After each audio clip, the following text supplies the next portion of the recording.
Eh ben, c'est parti. C'est OK pour toi? Ça marche. Changer de lunettes. Dans l'épisode du jour, j'ai le plaisir d'accueillir Sandrine Mercier. Alors, Sandrine, tu as plusieurs casquettes. Tu es rédactrice en chef d'un magazine. On parle de voyage.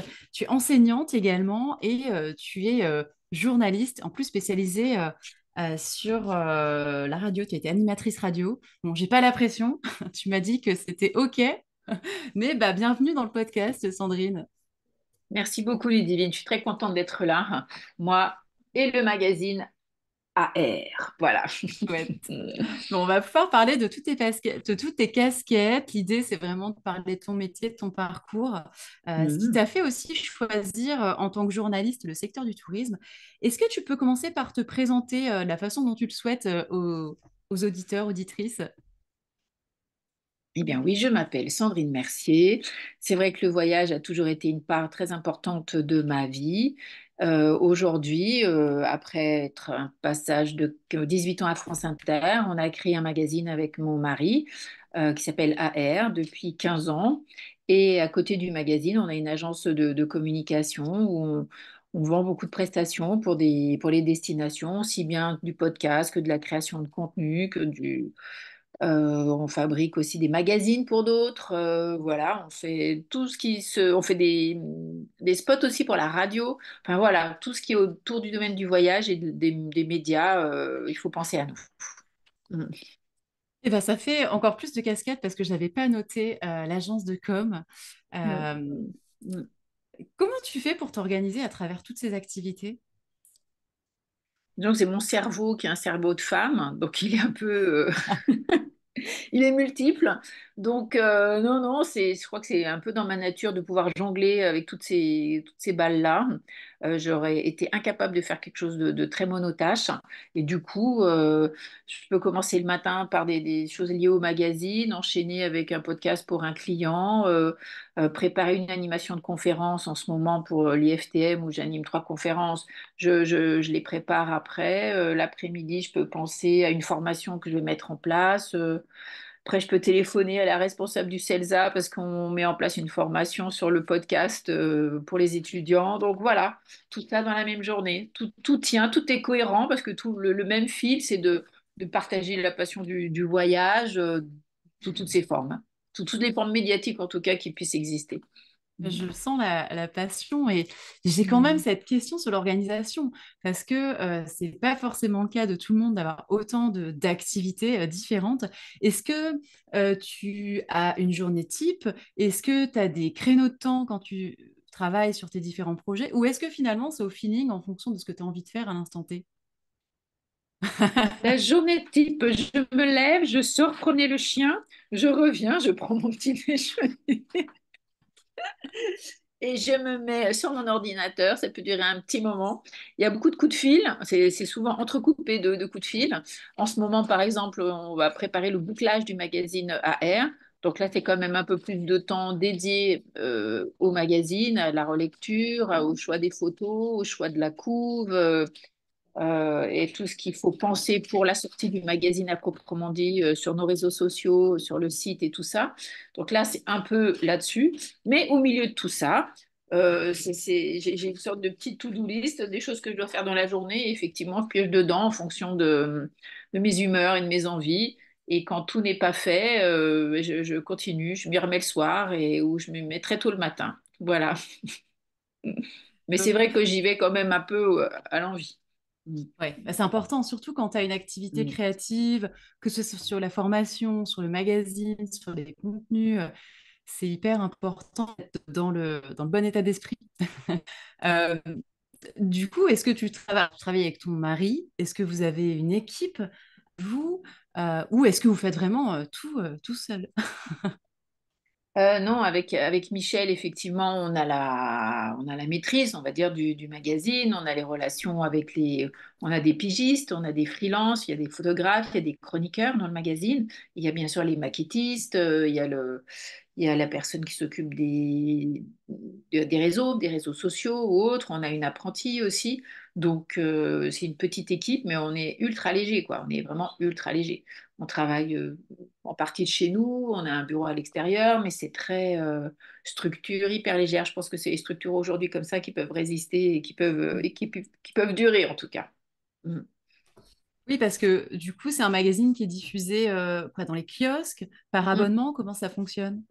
Oui, on est diffusé à 20 000 exemplaires au niveau des kiosques et aussi sur abonnement. On a une boutique sur ar-mag.fr où on peut acheter les numéros ou s'abonner aussi.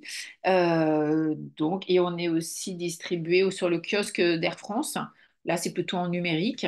Air France choisit de donner gratuitement l'accès à certains magazines et on en fait partie. Donc, ça nous fait des téléchargements aussi en plus auprès des voyageurs Air France. Mm. Génial. Mm. Et finalement, j'aimerais bien revenir un petit peu sur ton parcours pour comprendre comment tu en es arrivé à avoir toutes ces casquettes et puis créer ce magazine en couple en plus, ce qui n'est pas toujours Mm. facile de monter un business à deux, Je te le euh, confirme. travailler en famille. Mm, mm, mm. À la base, tu as commencé ta carrière comme journaliste spécialisée dans le voyage, c'est ça? À la toute base, toute première base aux fondations. En fait, quand je suis sortie de l'école, après Sciences Po à Grenoble, une maîtrise d'éco et un troisième cycle en gestion des ressources humaines, j'ai travaillé 3 ans chez Danone. Donc là, j'étais en ressources humaines. C'était un peu ma première envie. Et puis, ça a duré 3 ans. On m'a demandé de fermer une usine. Donc, ça, c'était un peu délicat. Quand on est et l'avenir, à l'époque, c'était effectivement beaucoup de restructuration, beaucoup de reconversion. Donc, c'était un métier d'avenir hein, que de virer les gens. Donc, c'était assez compliqué quand même. Donc, au bout de 3 ans, je suis partie. Et c'est à ce moment-là où j'ai réalisé ma première envie, en fait, qui était de voyager, de faire le tour du monde. J'avais pas osé après les études. Et là, j'ai pu partir pendant 1 an, toute seule au départ. Et c'est vraiment dans ce voyage, en tout cas, qu'a émergé la volonté ou l'envie de dire, mais non, en fait, moi, je veux être journaliste, j'aime rencontrer les gens, j'aime rapporter leurs propos, tout ça, ça me mettait vraiment envie. Et du coup, en rentrant de ce tour du monde, il y avait une sorte de petit concours sur France Inter, que ça s'appelait Les Enfants d'Inter à l'époque. Ils repéraient des nouveaux talents. Et j'ai participé à ce concours et à la suite de ce concours, j'ai été recrutée pour commencer à l'antenne.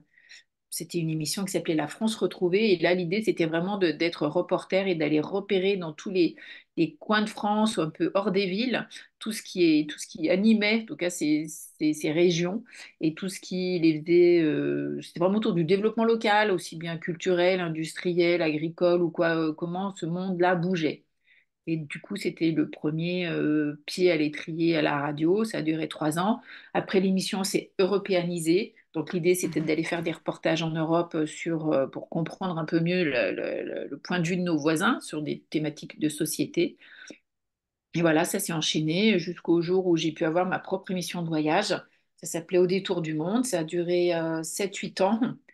Et ça s'est terminé il y a maintenant 14 ans, date à l'époque où du coup on est resté dans le voyage puisque mon compagnon lui était auteur de guide chez Michelin et Gallimard et on s'est dit mais voilà le voyage ça nous anime, ça nous fait vivre, on a maintenant une petite expérience, lançons-nous et on s'est lancé dans la création d'un magazine et on n'y connaissait rien, on était inconscient et c'est pour ça qu'on l'a fait. C'est ça, c'est... Voilà en résumé ma vie. Voilà, je sais tout, waouh. vous savez tout. Et ben, en tout cas, je Mm, vois que finalement, ce qui t'a mm, drivé, c'est suivre euh, quoi, ta passion du voyage, tes envies. Mais qu'est-ce qui fait qu'à l'époque, bah, quand tu as voyagé, tu t'es dit, bah, finalement, je vais en faire mon métier. Tu m'expliquais que tu t'es rendu compte pendant ton voyage que tu aimais écouter et puis retranscrire. Est-ce que pendant ton voyage, tu avais déjà cette démarche d'écrire des articles? Bon, à l'époque, il n'y avait pas de podcast. Euh, Il n'y c'était avait pas quoi? d'internet non plus. Alors, je ne pouvais pas faire de blog, il n'y avait pas d'internet. Mais par contre, ce qu'il y avait, effectivement, quand je suis partie, je pense que le son était déjà quelque part à l'origine de tout ça. En partant, à l'époque, on avait une sorte de Walkman qui permettait d'écouter des cassettes et d'enregistrer des cassettes. C'était vraiment Je pense que ça va peut-être revenir à la mode. Maintenant, c'est très, très vintage. Et du coup, moi, j'étais partie avec cet enregistreur. Et petit à petit, j'ai osé, où je me parlais, je commentais les choses que je vivais, que je voyais, ou en marchant, je racontais ce que je voyais. C'était vraiment pour un seul public, c'était moi. Et quand je rencontrais des gens, souvent plutôt des francophones, euh, ben je me posais avec eux et je tendais mon micro. Là, aujourd'hui, c'est toi qui le fais.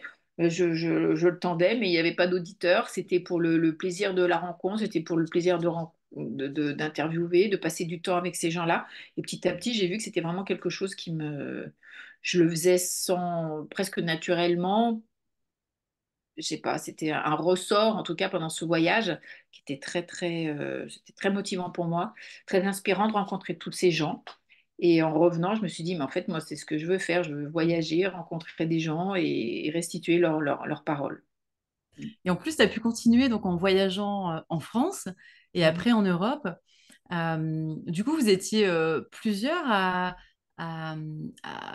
pendant que tu te déplaçais. Est-ce qu'il y avait une équipe avec toi? Comment ça se Ah non, passe? non, non, tu pars tout seul avec ton matériel d'enregistrement. Tu pars, c'est très très léger, hein, la radio, c'est pas la télé. Je partais toute seule. J'avais prévu avant de rencontrer différentes personnes qui rentraient dans le cadre de l'émission.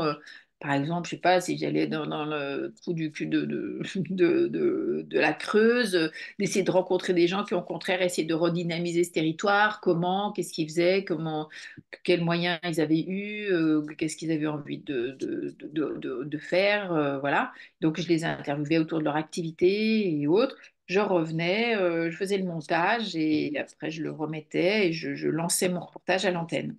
Voilà comment ça a commencé. Mm. C'était vraiment, tu t'occupais déjà de tout le projet de A à Z, quoi. Ouais, quand on est reporter, oui, on repère tous les gens qu'on va rencontrer avant. On les a tous eus au téléphone, on les a un peu pitchés au téléphone pour voir si c'est des bons clients, s'ils vont bien parler, si ça colle. Après, on en choisit quelques-uns, on fixe les rendez-vous et on débarque avec notre petit micro et on les suit avec notre micro pour que ça rende un peu au mieux, en tout cas, l'ambiance sonore dans laquelle il se trouve. Et du coup, cette expérience, elle a dû t'aider, vous aider quand vous avez créé le magazine. J'imagine d'avoir cette capacité à se débrouiller toute seule, à contacter, à oser et puis à tout monter. Euh, Par contre, tu nous as dit que tu ne savais pas dans quoi tu t'étais lancé. Ben Est-ce non, qu'on c'est peut... vrai, hein. C'est vrai. C'est Ben souvent moi, ça quand on... je connaissais pas du tout le milieu de la presse. Moi, je venais de la radio, d'une radio publique en plus. Donc, et Michel, lui, était auteur de guide, donc il écrivait, mais c'était le guide, c'est un format très, très particulier, quoi. Enfin, c'est pas la presse. Tu m'entends toujours hein, ou Oui. pas? Ouais, parce que ton image s'est arrêtée. Donc, c'est pas la presse il y a tout un écosystème autour qui est très particulier. Comment les magazines se font imprimer, comment ils sont distribués pour arriver dans les magasins de la presse, dans les kiosques, les retours des ventes et tout ça. Donc, on a découvert tout ça. Quand on s'est lancé, on s'est dit, bon, Michel savait écrire, moi pas du tout, pas faire de photos non plus. Donc, on a aussi les 8-9 ans sur France Inter, quelque part. Bon, ça donne une sacrée bonne vitrine, en tout cas pour moi. J'avais travaillé avec beaucoup de gens, beaucoup d'offices du tourisme pour monter les reportages radio. Et du coup, je connaissais quand même pas mal de monde. Les gens avaient confiance. Et donc, pour certains, je leur ai expliqué, voilà, on va lancer un magazine. On avait fait une pré-maquette. Et pourquoi on s'est lancé. Et puis voilà, puis un copain m'avait dit, mais essaye de trouver deux, trois annonceurs en pub, ou moi qui t'accompagne pendant 3 numéros, comme ça tu auras déjà un peu pérennisé le coût de l'impression. Et du coup, j'ai démarché en montrant cette maquette.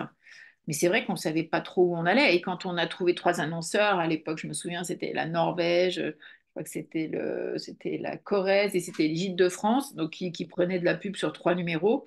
Et donc, ça couvrait les frais de l'impression. On s'est dit, allez, on risque rien, en tout cas financièrement, on se lance.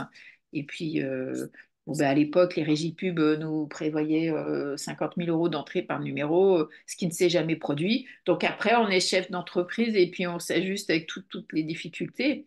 Je crois qu'on était inconscient et heureusement qu'on était inconscient, qu'on venait pas du secteur parce que les gens du secteur disent souvent, oh là là, mais c'est trop courageux, c'est inconscient, les magazines, ils enferment tout le temps. Donc c'est vrai, si on avait écouté toutes ces voies-là, on ne se serait jamais lancé. Et comme on ne connaissait pas le secteur, on a eu le culot d'y aller.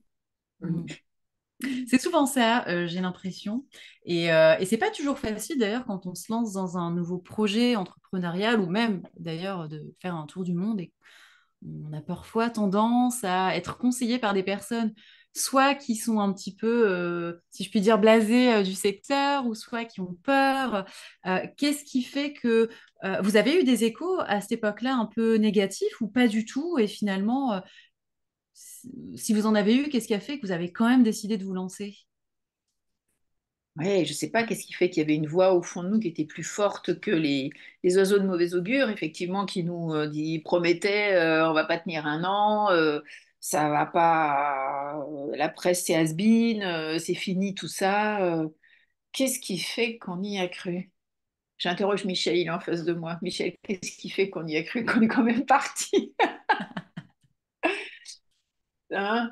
Ouais, il y avait une volonté très forte déjà d'être autonome, de créer aussi voilà, il dit que c'était excitant, il y avait quelque chose d'excitant, ouais, de l'idée du challenge, de se lancer un défi, de plonger dans le vide, un peu comme ça, mais quand même avec un peu on était quand même tenus, puisqu'on avait notre expérience, on avait 40 ans, donc et on s'était dit à la limite, on perd pas grand-chose. Si ça marche pas, bon, on aura tenté cette super expérience et puis ça nous aura fait rencontrer des gens et ça nous amènera sûrement ailleurs, quoi. Mm. Donc, c'était vraiment l'idée du challenge, sachant que ça nous plaisait d'être autonome, parce qu'on a quand même un peu de mal avec la hiérarchie ou avec le fait d'être dans le moule d'une entreprise, quoi. Mm. Je comprends. Mm. Et finalement, là, ça fait 15 ans que vous avez lancé le magazine, 14 ans exactement. 14 Ouais. ans. Mm. Et qu'est-ce que tu dirais que ça vous a apporté, peut-être en termes de, ouais, à tous les niveaux. Je ne vais pas forcément donner d'exemple. Mm, mm, mm. Qu'est-ce que ça nous a apporté? Mm. Ça nous apporte d'être toujours un peu en éveil sur tout ce qui se produit dans le secteur.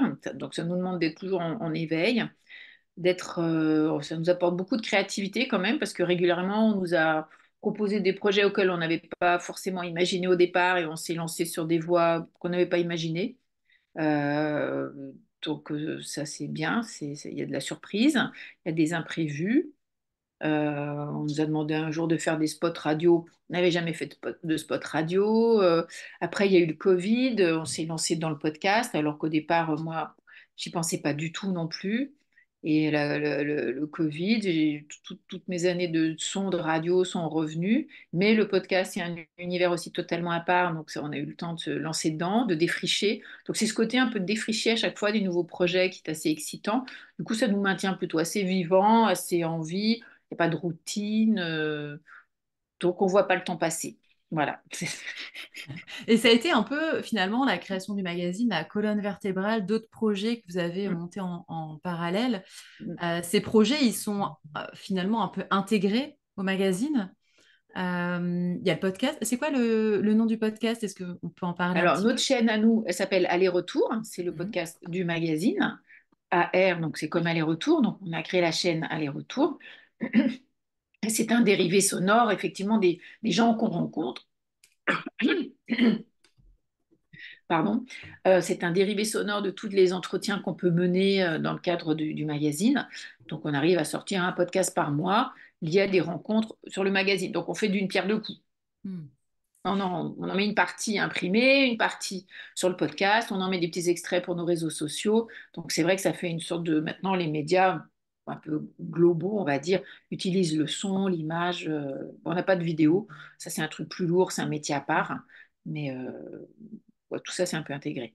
Ouais, ça permet d'interconnecter finalement les différentes plateformes, de faire passer l'utilisateur l'une à l'autre. Et Mm. du coup, il y a également une agence de communication que vous avez Voilà, créée. ouais.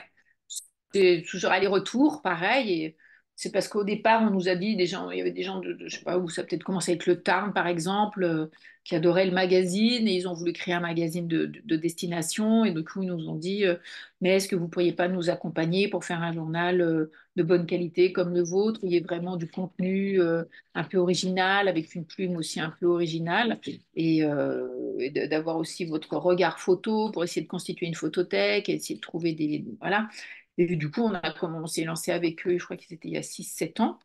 Et Mhm. depuis, on les a accompagnés pendant 6 ans. Entre-temps, on a refait un magazine pour la Somme, on a fait tout le contenu d'un magazine pour la Haute-Loire, on a créé une collection Food and Travel chez Michelin, parce que Michelin, ils sont très connus pour le guide vert. Donc les sites sont connus pour le guide rouge, pour tout ce qui est food. Et ils voulaient créer un mélange de livres, magazines, ouais, guide, un truc un peu hybride qui mélange le food et le travel, en s'appuyant sur leur contenu, sur des interviews, des entretiens de chefs ou de choses comme ça. Et du coup, on a lancé aussi cette collection. Ça, c'était un gros boulot éditorial, mais c'était super. Donc, tout ce qui tourne autour effectivement du son, de l'éditorial, on est, on a notre savoir-faire maintenant. Et donc finalement, l'agence de com, elle s'adresse plutôt à des offices de tourisme ou ça peut être à d'autres professionnels du tourisme et sur quelles prestations? Pour l'instant, c'est beaucoup effectivement d'offices de tourisme, de régions, de CRT, de CDT. On a travaillé aussi avec des ADT, enfin voilà. Est-ce que tu peux préciser pour les auditeurs, CRT, ADT, Ah, voilà. pardon. Sur les comités régionaux du tourisme, les comités départementaux du tourisme, voilà. Et on travaille aussi parfois, on monte des partenariats aussi sur le magazine, bon, parce que la pub, c'est plus difficile à trouver. On monte des partenariats où on échange d'un beau reportage de 12 pages, ils ont une page de pub, quoi. Enfin, ils nous achètent une page de pub pour financer un beau reportage. Et donc voilà un peu comment le modèle se fabrique un peu aujourd'hui. Et à côté de ça, mais c'est pas des publi-reportages, on a vraiment la liberté éditoriale de faire ce qu'on veut et des photos aussi ce qu'on veut. C'est vrai qu'on a un regard un peu différent. On essaye de changer un peu l'imaginaire aujourd'hui dans le voyage. Il est assez question de renouveler un peu l'imaginaire pour éviter d'abord de se déplacer loin, forcément, en hiver, pour une semaine, pour réduire un peu son bilan carbone. Donc, petit à petit aussi, on est allé vers cette mouvance-là, en proposant des voyages plus près, favorisant le train, ou d'être aussi dans cette réflexion aussi aujourd'hui du nouveau voyageur. Enfin, qu'est-ce qu'il détériore pas trop où il va, qu'il aille pour faire des vraies rencontres et si c'est juste pour buller sur une plage, il n'y a pas besoin d'aller à l'île Maurice, quoi. On peut aller plus près pour le faire. Mm. C'est clair. Mm. C'est quoi, toi, ta vision du tourisme de demain? Ma vision, c'est-à-dire que les gens, ils ont toujours envie de voyager. Ça, c'est très fort, l'envie de bouger, de voyager. Après, c'est vrai qu'il y a besoin de quitter un peu le modèle dans lequel on est, peut-être depuis les années 70-80, où tout le monde part plus ou moins en même temps, avec des imaginaires d'avion dès qu'on imagine le voyage. Là, le réchauffement climatique oblige. Il faut qu'on prenne ça en compte maintenant dans nos types de consommation et donc d'avoir des voyages effectivement qui soient plus sobres énergétiquement parlant. Ça devient une nécessité et de toute façon, on n'y coupera pas. Alors, il y en a qui freinent encore des pieds, il y en a bien sûr qui veulent réaliser leur voyage de rêve, ils veulent prendre l'avion, c'est encore normal, je dirais. Mais petit à petit, il est aussi de notre devoir, je dirais, nous, en termes de médias ou quoi, d'ouvrir la voie sur d'autres types de voyages, de montrer qu'on peut s'épanouir, faire des choses nourrissantes, faire des rencontres sympas, et sans pour autant aller à l'autre bout du monde. Ou si on y va, c'est vraiment un voyage préparé, on part 3 semaines. C'est pas juste pour un week-end prendre l'avion pour aller à Rome, par exemple. On peut essayer d'y aller en train, d'une autre manière, rallonger un peu. Bon, il y a toute la société qui doit bouger aussi après, mais ça, je pense que c'est. On va de toute façon, le tourisme durable sera la norme, même si pour aujourd'hui, ça en fait sourire encore certains, mais on va vers ce tourisme-là. Mm. Oui, je pense qu'il n'y a pas de... C'est une nécessité. Après, je vois aussi chez les jeunes générations, il y a plus de prise de conscience par rapport à ça. Toi, qui es aussi en relation avec beaucoup de professionnels du tourisme, notamment expliqué que tu interviens au salon IFTM Top Resa, donc c'est un salon qui est réservé aux professionnels du tourisme. Euh, Est-ce que tu sens qu'il y a une volonté des pros de vraiment faire bouger les choses en proposant des alternatives, des solutions, ou finalement c'est encore un petit peu sensible ou quand même pas une généralité? Mm. Ben, c'est-à-dire que, il y a une partie des pros qui sont encore très dans la reproduction du modèle qu'ils ont toujours connu. Et on part faire de l'eau inclusive, on part 3 jours, 4 jours en Espagne ou ailleurs. Voilà, c'est un modèle sur lequel ils ont surfé et qui fonctionne. Donc eux, c'est difficile un peu de les faire bouger parce qu'ils te disent que consommer local, ça coûte plus cher que si tu amènes la bolognaise d'ailleurs, quoi. Donc ils regardent les coûts, les coûts, les coûts. Enfin, voilà, ils disent voilà, il faut qu'on mette les coûts les plus bas possible. Donc ça, c'est une logique qui était peut-être un peu ancienne. Aujourd'hui, il y a une nouvelle logique où les gens proposent les opérateurs proposent des voyages en train, proposent des voyages un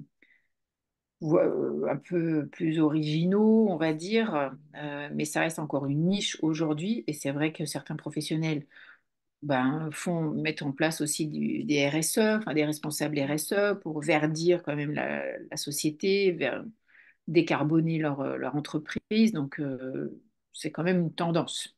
Mm. Et est-ce que tu dirais que finalement, pour que les choses changent, ça doit venir des voyageurs ou est-ce que ça doit venir des producteurs de voyages? C'est vrai que c'est assez imbriqué parce que si les jeunes, d'une plus jeune génération ne veulent plus prendre l'avion, forcément, il faut leur proposer d'autres types de produits. En même temps, l'offre, les gens qui constituent l'offre disent oui, mais moi, personne ne me demande un voyage euh, en train bas carbone, les gens s'en foutent. C'est ce que disent beaucoup de gens aussi dans le secteur, les gens s'en foutent. Mais en même temps, c'est si l'offre je veux dire, avant, on buvait pas de Coca-Cola, on se portait très bien. Le Coca-Cola n'existait pas, on n'en prenait pas et tout allait bien. Je veux dire, on était heureux quand même. Maintenant, il existe, donc on en boit. Donc l'idée, c'est aussi que c'est l'offre aussi qui crée la demande. Donc c'est à l'offre aussi maintenant d'être attrayante, de proposer d'autres types de voyages, de mettre en avant d'autres imaginaires plutôt que d'aller l'été, enfin en plein hiver, d'aller au bord de la mer, par exemple. De faire rêver autrement. Ça, c'est vrai que c'est d'une responsabilité collective, en tout cas, au niveau des pros du tourisme, de faire rêver différemment. Mhm. Complètement. Eh ben, on arrive déjà en cette fin d'interview. C'était hyper intéressant. Alors, j'ai encore plein de questions à te poser, mais Mhm. bon, je sais qu'on a un timing à tenir parce que tu as beaucoup de choses à faire, on l'a compris, dans ton planning. Alors, juste la semaine où va sortir cet épisode, on sera justement pendant le salon IFTM, donc de Paris, qui a lieu à Porte de Versailles. Tu interviens sur des conférences. Tu interviens sur quoi comme conférence? Est-ce que tu veux nous en parler rapidement? Alors justement, je crois que c'est mardi à midi, non, à 14h30, ça s'appelle le Panorama International. Ça, c'est l'IFTM qui propose, il y a plusieurs ministres. Alors là, je crois que c'est le ministre du Brésil, il y a le ministre des Seychelles, du Chili, qu'est-ce qu'il y a encore? Il y a aussi Corinne Ménégo, la patronne de Paris Je t'aime. Euh, pour parler justement du tourisme durable dans chacun de ces pays, de voir un peu ce qui coince, en tout cas ce qui freine dans leur destination, quelles sont les bonnes pratiques qu'ils ont mis en œuvre, et qu'ils essayent aussi d'éveiller, en tout cas, les consciences auprès d'autres pays, en tout cas, pour qu'on comprenne un peu le chemin qu'ils ont parcouru. Et le jeudi à midi, eh ben là, c'est à l'espace tourisme durable, justement, qui est un espace dédié sur comment le tourisme durable est en train de devenir la nouvelle norme dans le voyage, avec des invités comme Lionel Rabier, de Voyage d'Exception, il y a Victoria Morin, qui est consultante, il y a Julien Buot, qui est directeur de ATR, ATR. Agir pour un tourisme responsable. Justement, lui nous disait, il y a 10 ans, ils avaient 30, ouais, je crois, non, même pas 30 adhérents. Aujourd'hui, ils en ont plus d'une centaine. Donc, on sent bien que les pros sont en train de s'engager aussi dans cette démarche-là. Et puis le jeudi après-midi, tout au long de l'après-midi, c'est l'Espagne qui a créé vraiment 3 heures de discussion autour de la transition nécessaire Ah oui, du tourisme en Espagne et de faire dialoguer en tout cas la France et l'Espagne sur des thématiques, sur des problématiques autour de la mobilité, autour du rôle aussi des gens, des saisonniers, comment faire en sorte qu'ils soient mieux accueillis, qu'ils aient leur place et comment on gère mieux les problèmes d'eau, par exemple en Espagne, essayer d'avoir des bonnes pratiques autour de ce côté-là. hyper intéressant. Voilà Eh le ben, programme. ça donne bien envie. Alors, je serai le mardi et le mercredi sur le salon, donc au moins le Qu'est-ce que tu mardi, vas je pourrais faire choisir. alors le mardi? J'y serai aussi, Et moi, le mardi. ouais, alors j'ai quelques rendez-vous sur le salon, des personnes à voir. Et puis bah, l'idée, c'est d'assister à quelques conférences. Alors malheureusement, je peux pas tout faire. En plus, je viens vraiment très rapidement parce que j'ai une semaine chargée. Et n'étant pas à Paris, bon, évidemment, c'est moins flexible. Mais en tout cas, ça me ferait bien sûr plaisir de te rencontrer, Sandrine. Avec plaisir, avec plaisir. Donnons-nous rendez-vous mardi. J'y serai du matin au soir. Génial. Et le soir, on est à l'Association des journalistes du tourisme. Je suis à Mhm. l'AJT aussi. On a un pot à 17h. Donc, Ah, eh ben viens écoute, rencontrer les journalistes. avec plaisir. Bah, merci beaucoup, Sandrine. Merci Avec pour plaisir. d'avoir répondu par la positive à mon invitation. Et puis, si jamais on veut entrer en contact avec toi, c'est quoi la meilleure façon de le faire? Ben, mon adresse mail, c'est bien smercier, tout attaché, arrobase, ar-du 6 mag.fr. Top. Bah, je mettrai Voilà. dans les notes de l'épisode, je mettrai aussi le lien vers le magazine, vos réseaux Oui, c'est sociaux pour entrer en contact. ar-mag.fr, le site ar-mag.fr. Ouais. Top, très bien. Voilà, Et super. ben, à bientôt, Sandrine. Merci beaucoup, Lidivine. Merci. Merci. Merci pour votre écoute.